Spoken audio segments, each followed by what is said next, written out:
Hi, I'm Georgia Williams with the Investing News Network. We are here at the Mining Investment North America Conference. Joining me today is Brian Leni, founder of the Junior Stock Review. Thank you for being here, Brian. Thanks for the opportunity. There's been a lot of discussion around the importance of nickel as a battery metal. Do you think now is the time for investors to look at nickel as a long-term investment? Definitely. I think investors have to be careful with narrative. While I think that the nickel market has a lot of potential in the future, you still want to make sure that you buy quality, meaning quality companies that are when, not if questions. And I think that's the best way to go. Definitely. How do you think this push towards EVs and hybrid vehicles will impact nickel's supply and demand? I see a lot of demand created to this, especially looking out 5 to 10 years, especially the long-term outlook. So Glencore, for instance, predicts or says that if they capture 30% of the global car market, it could mean around 1 million tons demand for the nickel market. Considering that it's a 2 million ton market, mine production market, that could have a huge effect. So that's probably your upside potential. I wouldn't hang my hat on that. But it should give investors a clue to where this thing is headed. So, very interesting. What are some of the risks associated with nickel investing? Actually, there's quite a few things. So there's obviously the political element. So the nickel laterite deposits are specifically, you could talk about Philippines and Indonesia, who've had a lot of different policy changes over the last few years that have really affected the nickel supply numbers. Specifically, first with Indonesia, when they put a partial ban on exports to encourage refinement within their country, essentially like a job push. And the Philippines, they're looking to maybe do the same thing, which could have huge effects if you had investments in those countries. Secondly, especially with developing nickel deposits, you want to make sure that you have, or at least in my opinion, you want to make sure that the company that has the deposit first is economic at a reasonable nickel price. And that probably goes in conjunction with where they're located. Nickel deposits that are far away from ports or wherever they're going to send their concentrate or pellet could have huge effects on their cost profile. And typically in a business that's short on profits, you want to make sure that you're on the right end of that quartile. Sure, and we discussed risks. Now, what are some of the benefits with investing in nickel? The upside potential. When you mix quality companies with the right part of the cycle, which I believe we're in right now, the gains can be tremendous. But again, the bigger part of that is buy the quality first and just have the mindset of a target price that you're comfortable with. But realize that there's a lot of upside potential. What is your outlook for nickel going forward? I'm pretty conservative. I would say I agree with Glencore's long-term outlook. Same with RBC Capital Markets. They are predicting around an $8 nickel price, moving out, in a 3 to 5 year range.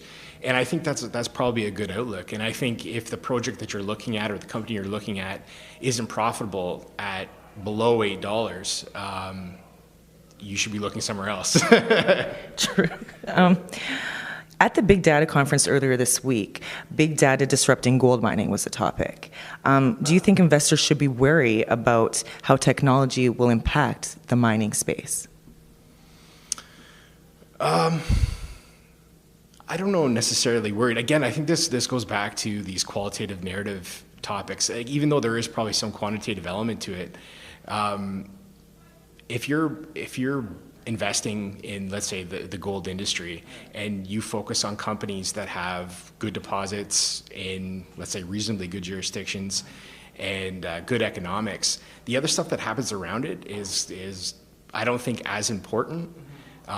If you want to try to wrap your head around it and fully understand it, I think there obviously could be some benefit to it, positive or negative.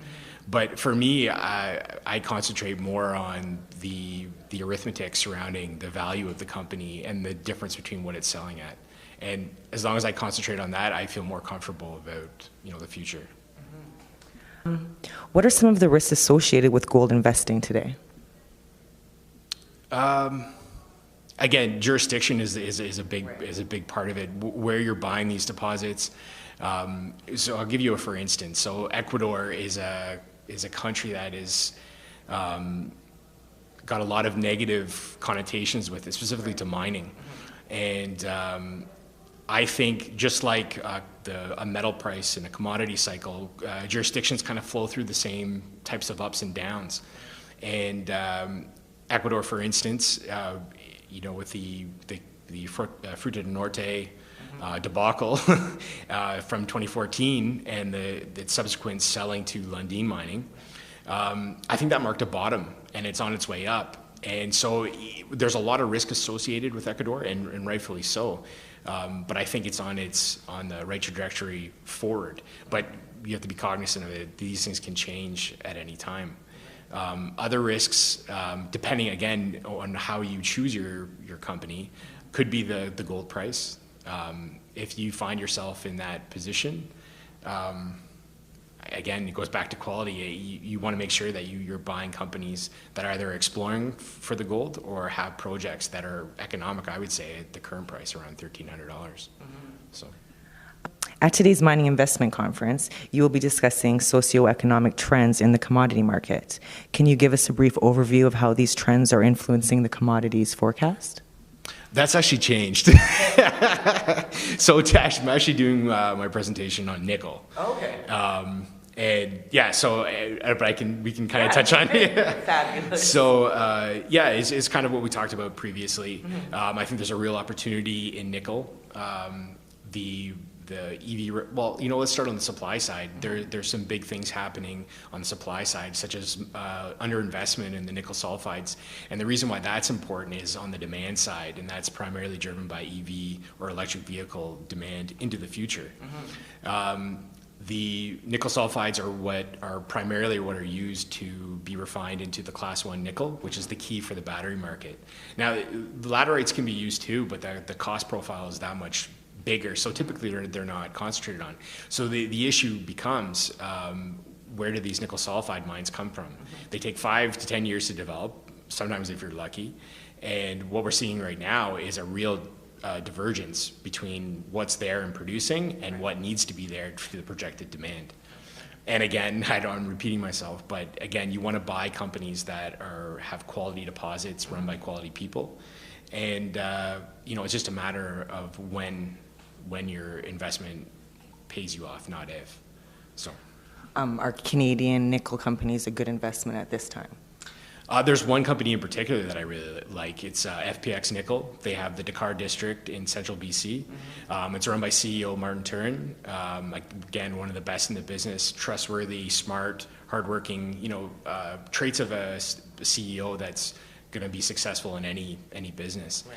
And most importantly is the profile of that company and what they have in their deposit. It is a low-grade deposit, but they've, since their last PEA, and that was a number of years ago, they've expanded it, and they're located near infrastructure, labor. There's a lot of good things, and then the other side to it is they're undervalued, I think, compared to what they're worth. So it's a good scenario. Yeah. I heard you'll be heading to the Yukon soon. Yes. Is there anything you're looking forward to in particular with that trip? Sure. My site visits are definitely a way to, up your game when it comes to due diligence. And for me, the Yukon is a very new jurisdiction. Well, I know some of the companies that were from there. I've never really paid much attention to it. I attended a conference actually 2 weeks ago, and it was specific to the Yukon. It was run by the YMA, which is the Yukon Mining Alliance, and they do a great job promoting the Yukon as a jurisdiction for mining. And there are a lot of interesting stories, and I'm very interested.